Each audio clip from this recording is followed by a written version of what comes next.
Hello,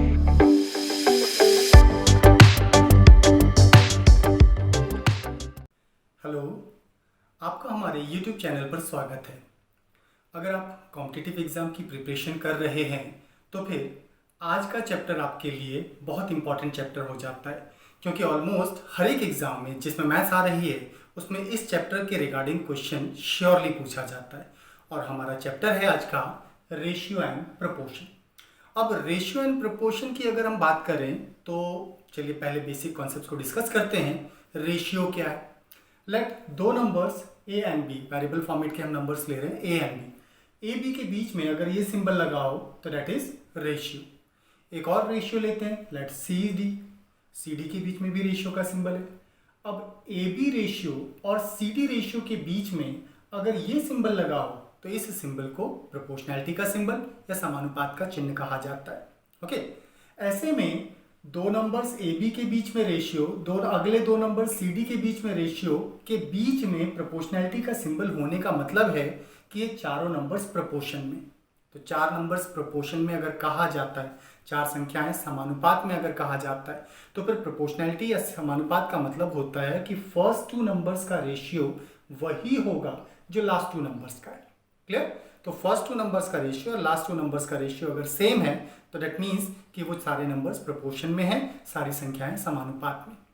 अब ऐसे में फर्स्ट प्लेस के नंबर को फर्स्ट प्रोपोर्शनल प्रथमानुपात कहा जाता है, सेकंड प्लेस के नंबर बी को द्वितीयानुपात सेकंड प्रोपोर्शनल, थर्ड प्लेस के नंबर को तृतीयानुपात third proportional and fourth place के नंबर को चतुर्थानुपात फोर्थ प्रोपोर्शनल कहा जाता है।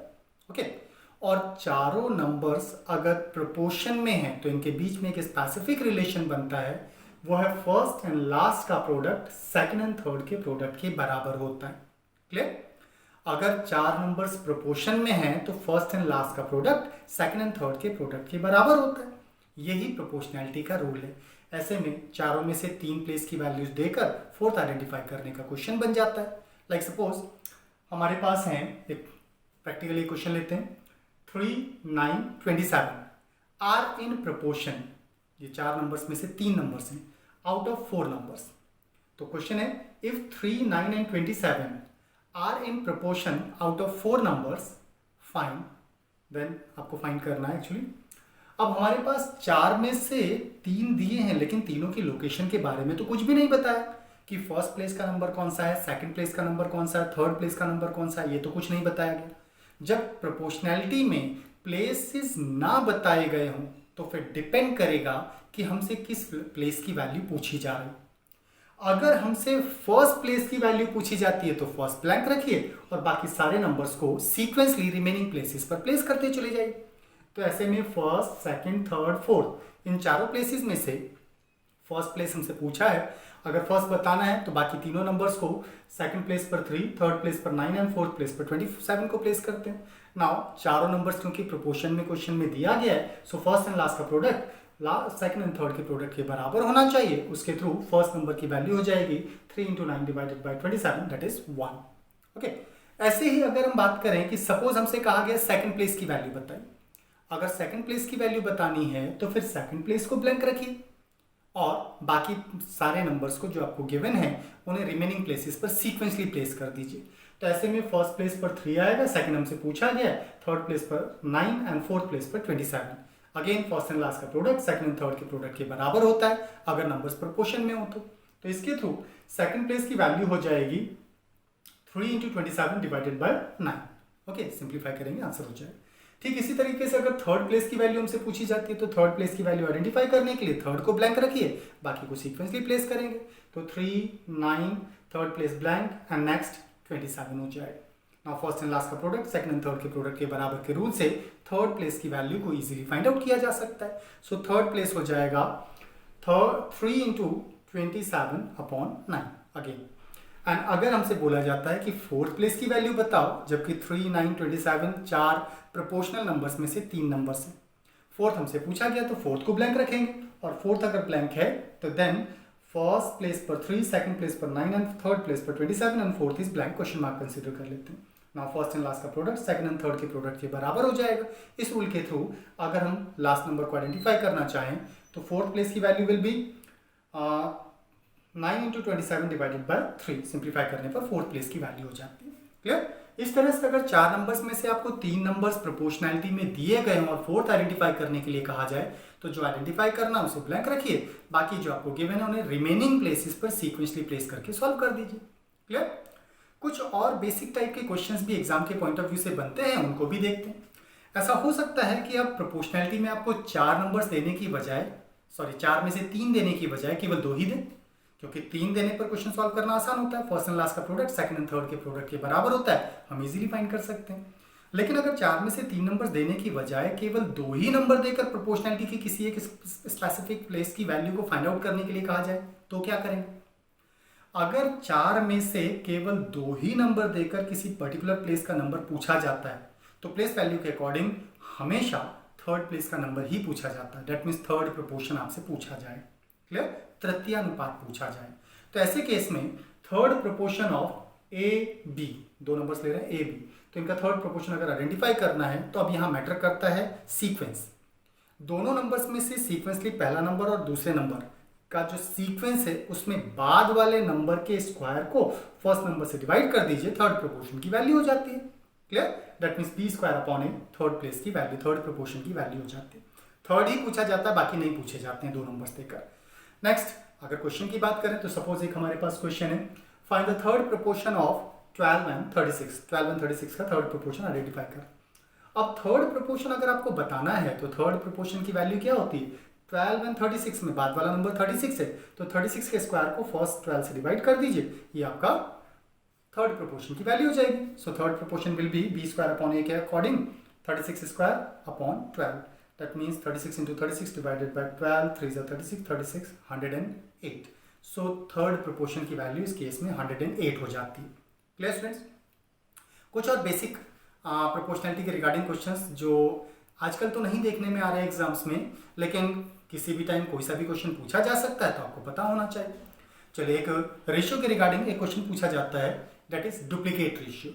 डुप्लीकेट को हिंदी में कहा जाता है वर्गानुपात।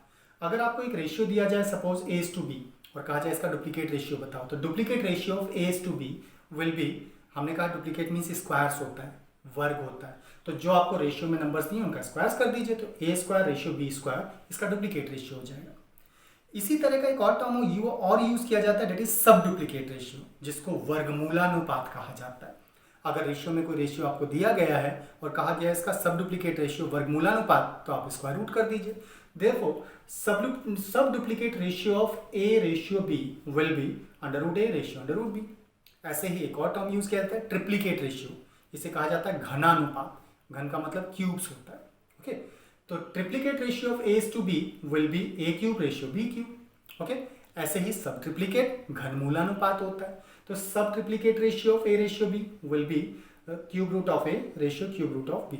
ये बेसिक फॉर्मेट्स हैं जो प्रीवियस एग्जाम्स में एक्चुअली पूछे जाते थे। आजकल ऐसा क्वेश्चन दिखाई नहीं दे रहा है, इसलिए आपको पता तो होना है। एग्जाम के पॉइंट ऑफ व्यू से अगर हम बात करें तो एक और स्पेसिफिक रेशियो की प्रॉपर्टी के रिगार्डिंग क्वेश्चन और पूछा जाता है, दैट इज मीन प्रोपोर्शन। इसे हिंदी में कहा जाता है मध्यानुपात। ऐसे में आपको 2 नंबर्स दिए जाएंगे और उनका मीन प्रोपोर्शन आइडेंटिफाई करने के लिए कहा जाएगा। ओके, अगर 2 नंबर्स देकर उनका मीन प्रोपोर्शन फाइंड आउट करने के लिए कहा जाए तो स्टेटमेंट कुछ ऐसा होगा, mean proportion of 2 numbers A, B, इन दोनों का मीन प्रोपोर्शन आइडेंटिफाई करना। तो मीन प्रोपोर्शन होता है दोनों की मल्टीप्लाई के अंडर रूट के बराबर। सो A इंटू बी का square root, that will be the mean proportion. तो मीन प्रोपोर्शन होता है वैल्यूज के प्रोडक्ट के अंडर रूट के बराबर। क्लियर? ओके, मीन प्रोपोर्शन के बेसिस पर एक क्वेश्चन लेते हैं, find the mean proportion of 9 and 16। तो 9 और 16 का मीन प्रोपोर्शन आइडेंटिफाई करना है। तो 9 एंड 16 का मीन प्रोपोर्शन, तो मीन प्रोपोर्शन के लिए दोनों का मल्टीप्लाई करके अंडर रूट कर दें। So mean proportion will be under root of 9 into 16। तो 9 और 16 का मल्टीप्लाई करते हैं, उसका अंडर रूट कर देंगे, तो 16 9 144 का square root 12। So mean proportion will be 12। Okay, ratios के रिगार्डिंग एक और इंपॉर्टेंट कॉन्सेप्ट है, दैट इज रेसिप्रोकल रेशियो, और यहां से डायरेक्टली क्वेश्चन भी एग्जाम के पॉइंट ऑफ व्यू से पूछा जाता है। अब रेसिप्रोकल रेशियोज की अगर हम बात कर रहे हैं तो रेसिप्रोकल रेशियोज हम डायरेक्टली भी आइडेंटिफाई कर सकते हैं। इसके लिए डिपेंड करेगा कि रेशियो में कितने टर्म्स दिए गए, उसके अकॉर्डिंग हम डायरेक्टली फाइंड कर सकते हैं। रेसिप्रोकल का मतलब होता है रिवर्स कर देना। तो रेसिप्रोकल या इनवर्स रेशियो व्युत्क्रम अनुपात कहलाता है। तो reciprocal ratio of A ratio B, अगर रेशियो में 2 ही टर्म्स हैं तो उनका रेसिप्रोकल रेशियो उनकी प्लेसेस को इंटरचेंज करने से बन जाता है।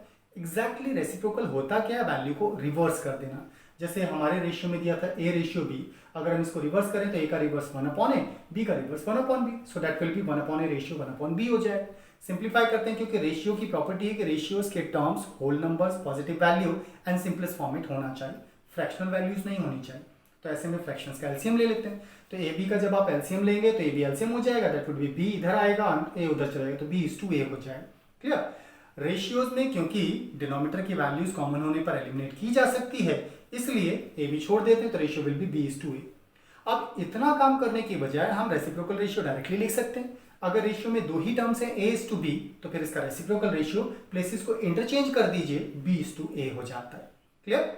चलिए, दो से ज्यादा टर्म्स अगर रेशियो में दिए जाए, मान लेते हैं 3 टर्म्स दिए गए, तो reciprocal ratio of a ratio B ratio c, अगर 3 टर्म्स का रेशियो है तो इसका रेसिप्रोकल रेशियो जनरल वे में बात करें तो वैल्यूज को इंटरचेंज कर दीजिए, इनवर्स रेशियो हो जाता है। ए का रिवर्स 1/a, बी का रिवर्स 1/b, सी का reverse 1/c, so that would be 1/a ratio 1/b ratio 1/c। Then LCM लेकर सिंप्लीफाई किया जा सकता है। हम इस काम को डायरेक्टली भी कर सकते हैं, दैट मींस 3 टर्म्स का रेसिप्रोकल रेशियो हम डायरेक्टली आइडेंटिफाई कर सकते हैं। कैसे? चलिए उसको देखते हैं। हमारे पास रेशियो में 3 टर्म्स है, a ratio B ratio c. अब रेसिप्रोकल रेशियो लिखते समय जिस प्लेस के लिए आप रेसिप्रोकल वैल्यू लिखेंगे उसको छोड़ दीजिए, बाकी टर्म्स का मल्टीप्लाई कर दीजिए। ओके, तो a ratio B ratio c में फर्स्ट प्लेस के लिए फर्स्ट छोड़ देंगे, बाकी दोनों का मल्टीप्लाई, तो बीसी का मल्टीप्लाई बीसी हो जाएगा रेशियो। सेकंड प्लेस के लिए सेकंड बी छोड़ देंगे, बाकी दोनों की मल्टीप्लाई सी है, और थर्ड प्लेस के लिए थर्ड छोड़ दीजिए, सी छोड़ दीजिए, तो ए बी का मल्टीप्लाई ए बी हो जाएगा। Clear? So A is to B is to C का रेसिप्रोकल रेशियो हो गया BC ratio CA ratio AB, ये इसका रेसिप्रोकल रेशियो हो जाता है। ओके, लेकिन अगर हमारे रेशियो में 3 से ज्यादा टर्म्स हैं तो फिर हम कोई शॉर्ट यूज नहीं करेंगे, अदरवाइज कैलकुलेशन ज्यादा करनी पड़ेगी। इसलिए ऐसे केस में अगर रेशियो में 3 से ज्यादा टर्म्स, लेट 4 टर्म्स लेके देखते हैं, तो reciprocal ratio of a ratio B ratio C ratio d, अगर एक ऐसा रेशियो दिया हो तो इसका रेसिप्रोकल रेशियो लेने के लिए जिस प्लेस पर जो नंबर लिखा है उसका रेसिप्रोकल लीजिए और उन रेसिप्रोकल्स के एलसीएम के थ्रू सॉल्व कीजिए, वो ज़्यादा आसान तरीका होगा। सो ए का रेसिप्रोकल 1/a, बी का 1/b, C 1/c and D का 1/d रेसिप्रोकल हो जाएगा। So A ratio B ratio C ratio D का रेसिप्रोकल रेशियो हो गया 1/a ratio 1/b ratio 1/c ratio 1/d, that would be the reciprocal ratio. अब इनका LCM लेके simplify कर देते हैं, वो इसका रेसिप्रोकल रेशियो हो जाएगा। नाउ रेशियोज के रिगार्डिंग अगर हम बात करें तो एक और इंपॉर्टेंट कॉन्सेप्ट की हमें क्वेश्चंस के अंदर जरूरत पड़ती है, वो है रेशियोज को मिक्स करना।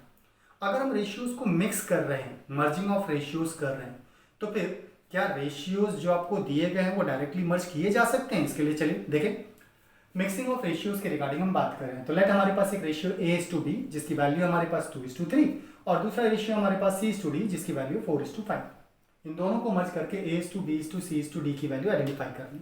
ओके, नाउ दो रेशियोज को मर्ज कब किया जा सकता है, मिक्स कब किया जा सकता है, इसके रिगार्डिंग पहले आपको कॉन्सेप्ट क्लियर होना चाहिए। हम दो रेशियोज को तब तक मर्ज या मिक्स कर ही नहीं सकते जब तक दोनों रेशियोज में वेरिएबल फॉर्मेट की कोई एक वैल्यू कॉमन ना हो। अगर दो रेशियोज में कुछ भी कॉमन नहीं है तो उन्हें मिक्स नहीं किया जा सकता है। क्लियर? दो रेशियोज के अंदर कुछ ना कुछ कॉमन होना चाहिए, कोई ना कोई वेरिएबल कॉमन होना चाहिए, तभी उन्हें मिक्स किया जा सकता है। हमारे इस स्टेटमेंट में ए बी सी डी, एक रेशियो ए बी है दूसरा सी डी है, तो इन दोनों में कुछ भी कॉमन नहीं है। जब कॉमन नहीं है तो इनको मिक्स नहीं किया जा सकता। Clear friends? अगर मिक्सिंग करनी है तो एटलीस्ट एक वेरिएबल कॉमन होना ही चाहिए, तभी हम उनको मिक्स कर सकते हैं। For example, let a ratio b है हमारे पास 2:3, दूसरा ratio c is to D की बजाय हम लेते हैं b is to c, let 4:5। Okay, अब दोनों में बी कॉमन हो गया, दोनों रेशियोज के अंदर बी कॉमन है, दैट मीन्स इन दोनों को मर्ज किया जा सकता है। मर्जिंग का तरीका क्या हो? कोई सा एक रेशियो लीजिए, क्योंकि दोनों में एक कॉमन है इसलिए हम इनको मर्ज कर सकते हैं। तो ए रेशियो बी हमारे पास है 2:3। अब कॉमन वेरिएबल वैल्यू के नीचे कॉमन वेरिएबल को ही प्लेस कीजिए एंड लेफ्ट साइड में ऑलरेडी ए लिखा है तो राइट साइड में दूसरी वैल्यू आ जाएगी। सो ए इज टू बी में बी के जस्ट नीचे बी को प्लेस कीजिए एंड राइट साइड में सी। ठीक ऐसा ही न्यूमेरिकल वैल्यूज के साथ भी करते हैं, तो दैट वुड बी 2:3 और 3 के जस्ट नीचे 4:5 रखेंगे। क्लियर? नाउ दो रेशियोज को मर्ज करते समय अगर वेरिएबल फॉर्मेट में एक दूसरे के नीचे लिखी वैल्यूज आइडेंटिकल हैं तो फिर हम एज इट इज कॉपी कर देते हैं, क्योंकि b के जस्ट नीचे b लिखा हुआ है इसलिए a is to b is to c हो जाएगा इधर लेफ्ट साइड में। लेकिन राइट साइड में न्यूमेरिकल वैल्यूज में भी अगर नंबर्स एक दूसरे के नीचे लिखे आइडेंटिकल होते तो हम एज इट इज कॉपी करते, बट यहाँ 3 के नीचे 4 लिखा हुआ है तो इसका मतलब ये directly as it is utilize नहीं किए जा सकते, तो फिर कैलकुलेशन करनी होगी। अब क्या करें, अगर आप रेशियोज की प्लेस वैल्यू के अकॉर्डिंग देखें तो फर्स्ट रेशियो में एक्चुअली दो टर्म्स हैं, एक मिसिंग प्लेस है। ओके, अब ऐसा क्यों कहा? ऐसा इसलिए कहा क्योंकि आप जितने टर्म्स का रेशियो बना रहे हैं, जैसे ए टू बी टू सी में हमारे पास 3 टर्म्स हैं, तो हर एक रेशियो 3 टर्म्स का ही होना चाहिए, तभी उनको मिक्स किया जा सकता है। Okay, A to B to C में 3 टर्म्स हैं, इसलिए ऊपर वाला रेशियो भी 3 टर्म्स का और नीचे वाला रेशियो भी 3 टर्म्स का होना चाहिए। तो ऐसे में 2:3 के राइट साइड में एक प्लेस ब्लैंक है और 4:5 के लेफ्ट साइड में एक प्लेस ब्लैंक है 2 के नीचे। तो जो प्लेसेस ब्लैंक हैं उनको रेशियो की नियरेस्ट वैल्यू से ही फिल कर देते हैं। तो ऐसे में 2:3 के राइट साइड में 3 को प्लेस कर देंगे और 4:5 के लेफ्ट साइड में 4 को प्लेस कर देंगे। क्लियर? तो 4 प्लेस करने पर अब 3 टर्म्स का रेशियो हो गया। Now A to B to C की वैल्यू को आइडेंटिफाई करने के लिए एक दूसरे के नीचे लिखी हुई वैल्यूज को मल्टीप्लाई कर दीजिए और उसे सिंपलेस्ट फॉर्मेट में नोट कर दीजिए, that will be the ratio, mixing of ratio. Okay, तो ऐसे में 2 के नीचे है 4, तो 4 2 8 हो गया, 3 के नीचे 4 12 हो गया और 3 5 15। So the ratio will be 8:12:15। ये दोनों को मिक्स करके रेशियो हो गया। अगर ये फर्दर सिंप्लीफाई हो सकता है तो करेंगे, अदरवाइज यही हमारा आंसर हो जाएगा। क्लियर? चलिए एक और रेशियो लेते हैं। लेट 2 से ज्यादा 3 रेशनल वैल्यूज को, 3 रेशियोज को आपको मिक्स करना है। ओके, एक रेशियो लिया हमने A:B जिसकी वैल्यू लेट 1:2 है। दूसरा रेशियो लेते हैं सपोज B:C 3:2 और तीसरा रेशियो सपोज C:D जिसकी वैल्यू हमारे पास 4:5। अब ऐसे में 2 रेशियोज को मिक्स करने की जो शर्त है वो ये है कि दोनों में एटलीस्ट एक वेरिएबल कॉमन होना चाहिए। तो AB और BC में B कॉमन है, जबकि BC और CD में C कॉमन है। दैट मीन्स तीनों रेशियोज एक दूसरे के साथ मिक्स करके नया रेशियो आइडेंटिफाई किया जा सकता है। ओके, तो ऐसे में फिर से सेम वही फॉर्मेट है कि एक दूसरे के नीचे आइडेंटिकल वैल्यूज को प्लेस करना। तो A:B में सेकंड रेशियो B की वैल्यू को B के नीचे प्लेस करते हैं और B के आगे C, तो B:C और C के जस्ट नीचे थर्ड रेशियो के C को प्लेस करते हैं, दैट इज C। ठीक ऐसा ही न्यूमेरिकल वैल्यूज के साथ भी करते हैं। तो न्यूमेरिकल वैल्यूज में A:B 2:3 और 3 के जस्ट नीचे B:C की वैल्यू को प्लेस करेंगे, दैट इज 3:2। तो B के जस्ट नीचे B की वैल्यू को प्लेस किया। अब C के जस्ट नीचे C की वैल्यू थर्ड रेशियो से C:D को प्लेस करते हैं, तो दैट वुड बी 4:5। तो C के जस्ट नीचे 4 को प्लेस कर देते हैं, 4:5 प्लेस किया। नाउ जब हम वेरिएबल फॉर्मेट में देखते हैं तो वेरिएबल फॉर्मेट में सारे वेरिएबल्स में एक दूसरे के नीचे लिखी हुई वैल्यूज आइडेंटिकल है। B के नीचे B लिखा है, C के ठीक नीचे C लिखा हुआ है। इसका मतलब हम जब वेरिएबल फॉर्मेट में एक दूसरे के नीचे लिखी वैल्यूज आइडेंटिकल हो तो एज इट इज कॉपी कर सकते हैं। सो द तीनों रेशियोज को मिक्स करने के बाद रेशियो बनेगा A:B:C:D। अब राइट साइड में क्योंकि हम 4 टर्म्स का रेशियो बना रहे हैं तो राइट साइड में हर एक रेशियो 4 टर्म्स का होना चाहिए। अगर नहीं है तो जो भी मिसिंग प्लेसेस हैं उनको रेशियो की नियरेस्ट वैल्यू से फिल कर दें। क्लियर? तो राइट साइड में हमारे पास फर्स्ट रेशियो में 1:2, तो राइट साइड में 2 प्लेसेस ब्लैंक है, दोनों ही जगह एग्जैक्टली राइट साइड की वैल्यू 2 को प्लेस कर दें तो 2 2 2 हो जाएगा। तो 1 2 2 2 फर्स्ट। ओके, सेकंड BC की अगर हम बात करें तो BC है 3:2 जिसके लेफ्ट साइड में भी एक ब्लैंक प्लेस है और राइट साइड में भी एक ब्लैंक प्लेस है। तो लेफ्ट साइड में लेफ्ट वैल्यू 3 प्लेस करेंगे और राइट साइड में राइट वैल्यू 2 प्लेस कर देंगे। क्लियर? एंड लास्ट C:D की वैल्यू में अगर हम देखें तो एग्जैक्टली राइट साइड में 4:5 है, तो लेफ्ट साइड के 2 प्लेसेस ब्लैंक हो गए। लेफ्ट साइड की दोनों प्लेसेस को रेशियो के लेफ्ट वैल्यू 4 से रिप्लेस कर देते हैं, तो 4 और 4 यहाँ आ जाए। अब सारे प्लेसेस हमारे फिल हो गए, इनको एक दूसरे से ऊपर से नीचे की तरफ लिखी हुई वैल्यूज को मल्टीप्लाई कर देते हैं, that would be the ratio. ये हमारा मिक्सिंग ऑफ रेशियो हो जाएगा। तो 1 × 3 × 4 दैट वुड बी 12। उधर आते हैं 2 × 3 × 4, 4 3 12 2 24 हो जाएगा। And next 2 2 4 4 16 and last one is 2 3 6 5 30 2 2 4 5 20 that is 20।